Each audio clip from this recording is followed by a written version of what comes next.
Sebelum saya memulai sesi wawancara pada saat ini, saya akan memulai dengan kata Shalom. Shalom.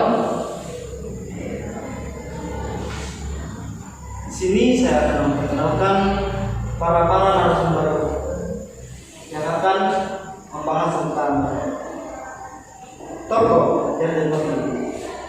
Yang pertama adalah saudari Hilda, yang kedua saudara Vincent Yudhistira, yang ketiga saudari Sarce, yang keempat saudari Nasnadi. Tanpa berpikir lama lagi, saya akan bertanya kepada saudari Nasnadi, bagaimana latar belakang atau riwayat dari kehidupan Jarden Morton?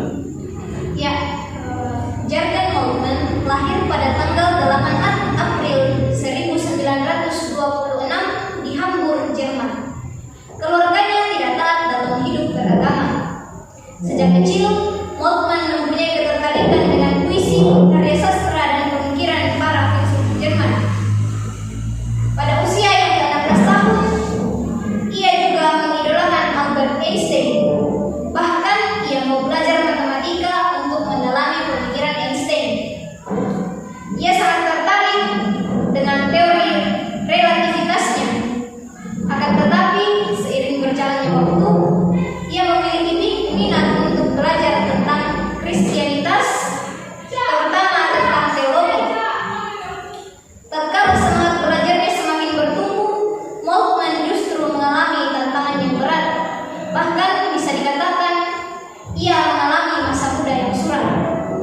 Betapa tidak ketika ia berumur 18 tahun, tepatnya pada akhir tahun 1944, ia dipaksa masuk dinas militer Jerman.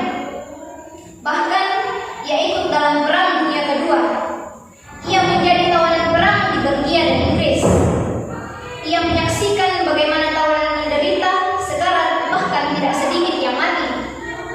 Mereka tidak memiliki harapan sama sekali. Ia beruntung karena imannya kepada Kristus. Ia memiliki semangat hidup walaupun sesungguhnya menderita dalam tahanan. Melalui pengalamannya ini, lahirlah pemikiran tentang teologi pengharapan. Oke, terima kasih. Kita lanjut kepada saudari Sarce. Menurut pemahaman saudara, apa masalah yang melatar belakangi pemikiran Jarden Morton? Ya, terima kasih buat kesempatannya. Sebelumnya telah menjelaskan selain pada datang pengalaman penderitaan yang dialami oleh Jurgen Moltmann ketika menjadi tawanan perang.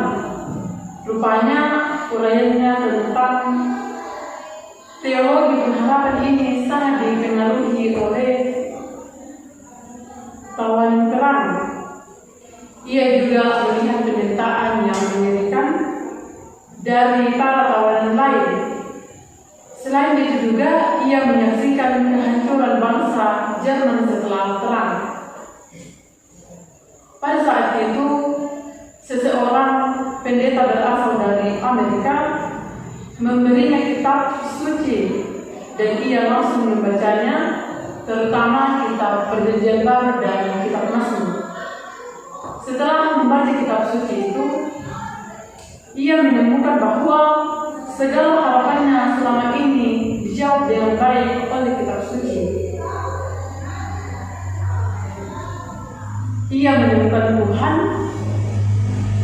walaupun menderita. Setelah itu, ia diizinkan untuk belajar teologi di Norton Camp yang dikelola oleh Angkatan Bersenjata Inggris. Pengalaman penderitaan menyadarkan bahwa antara iman dan kitab suci yang direnungkan saling melengkapi satu sama lain. Selama dalam tawanan, mendorongnya untuk melihat penderitaan dari aspek lain, yakni iman akan Allah yang terlibat dalam hidup manusia, harapan hidupnya tumbuh. Ia memiliki harapan yang kuat, bukan hanya untuk dirinya, tetapi juga untuk orang lain. Secara khusus, untuk Jerman yang bangsanya sedang mengalami krisis setelah Trump. Mungkin itu saja yang saya bisa sampaikan. Terima kasih Serce. Kita akan melangkah ke Saudara Hilda. Menurut saudari, bagaimana ia memandang masalah tersebut? Ya, terima kasih. Jurgen Moltmann memandang masalah tersebut ketika Moltmann membaca buku Ernst Bloch tentang prinsip harapan atau Das Prinzip der Hoffnung 1959. Uraian Bloch tentang harapan dan juga pengalamannya ketika menjadi tawanan perang mendorongnya untuk menulis sesuatu tentang teologi pengharapan. Moltmann menemukan bahwa prinsip pengharapan yang diuraikan oleh Bloch perlu dilengkapi konsep pengharapan dalam iman akan Allah dan bukan pengharapan sekular atau pengharapan akan masa depan dunia tanpa Allah. Pengalaman kehadiran Allah dalam situasi penderitaan menggerakkan hatinya untuk membagikan penemuan teologisnya kepada orang lain. Selain itu, keterlibatannya selama dan sesudah perang di dalam penderitaan secara kolektif dan kekalahan bangsa Jerman mendorongnya untuk membuat kajian teologis yang tidak terpisahkan dari kehidupan umum manusia, termasuk persoalan-persoalan sosial dan politik. Perang dingin yang tak lain adalah perang ideologi dengan Rusia turut menjadi latar belakang munculnya teologi ini. Rusia mengalami kebangkitan, sementara Jerman semakin masuk dalam situasi kekacauan. Dalam situasi ini, yang perlu adalah selalu berharap kepada Tuhan. Terima kasih. Oke, terima kasih. Kita akan melangkah kepada Saudari Vincent.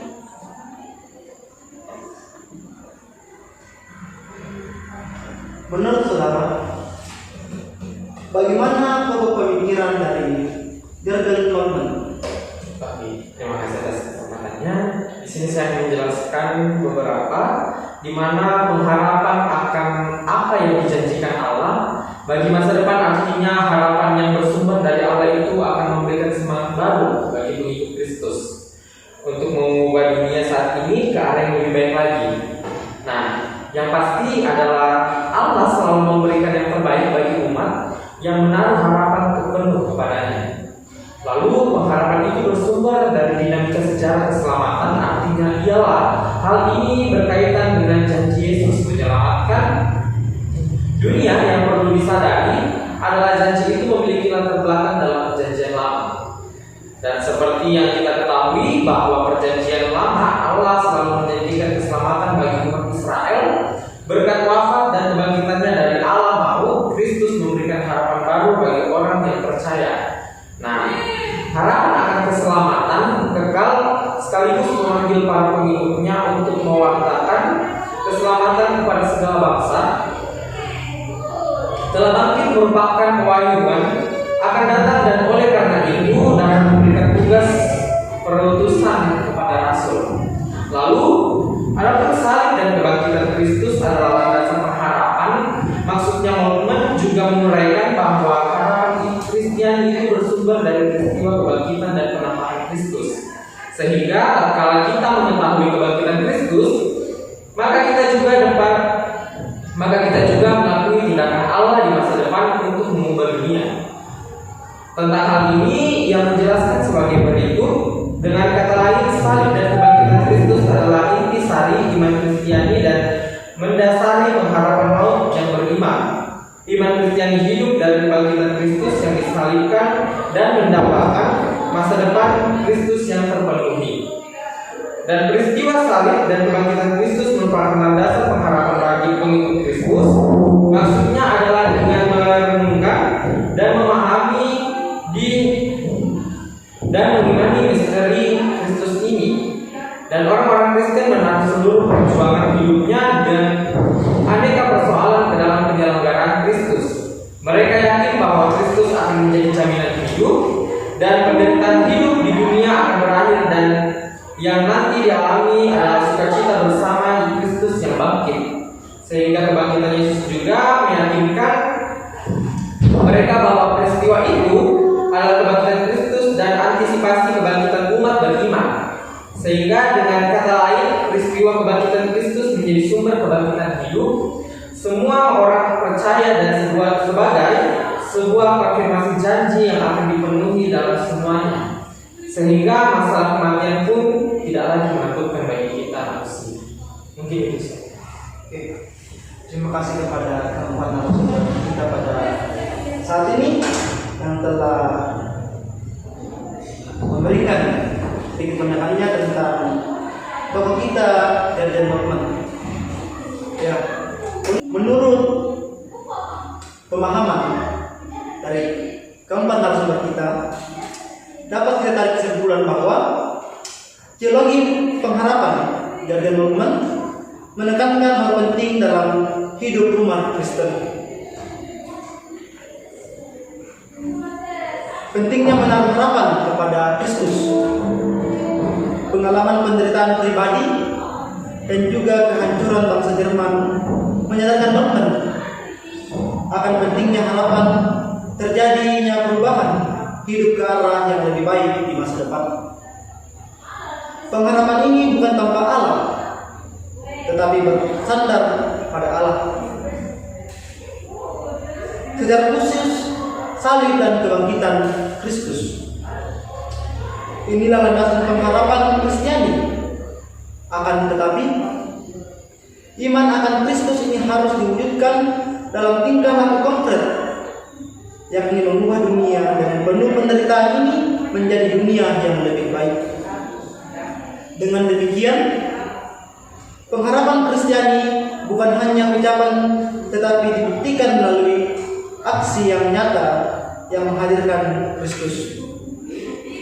Inilah pengharapan yang realistis, pengharapan yang menyentuh persoalan konkret pada pengikut Kristus. Gereja dipanggil untuk pergi dan melayani di dalam dunia, membangun dunia baru sambil menaruh harapan kepada Kristus. Orang-orang Kristen di Indonesia pun diundang untuk selalu menaruh harapan kepada Kristus yang telah wafat dan bangkit, sambil terlibat aktif dalam menciptakan kesejahteraan bersama di dalam negeri ini. Kehadiran orang Kristen diharapkan memberi harapan dan semangat baru bagi para pejuang mengatasi penderitaan yang dialami masyarakat Indonesia, sebab mereka selalu mengarahkan diri kepada Kristus, sumber pengharapan sejati. Demikianlah proses wawancara kita pada saat ini kepada keempat narasumber. Pada saat ini saya ucapkan terima kasih. Dengan akhir kata saya ucapkan Shalom.